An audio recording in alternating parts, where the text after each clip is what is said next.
आता एकीकडे राज्यामध्ये दमदार पाऊस सुरू आहे तर सोलापुरात मात्र पावसानं दडी मारली आहे। सोलापूर जिल्ह्यात अजूनही पावसाची प्रतीक्षा कायम आहे। पावसानं दडी मारल्यामुळे नदी नाले तलाव कोरडे ठाक पडलेत। सोलापूर जिल्ह्यात केवळ 6% पेरण्या झाल्यामुळे शेतकरी सध्या चिंतेत आहेत।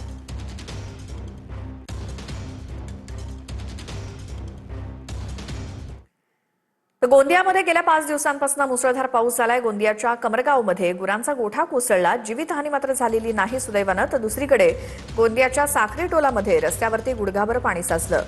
रस्त्यावर साचलेल्या पाण्यामुळे वाहन चालकांची चांगलीच तारांबळ झाली।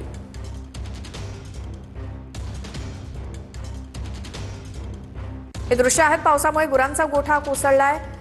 गोंदियामध्ये मात्र जीवितहानी झालेली नाही सुदैवानं। तर गोंदियाच्या साखरी टोलामध्ये रस्त्यावरती हे असं गुडघाभर पाणी साचलेलं दिसतंय। मुसळधार पावसाचा परिणाम।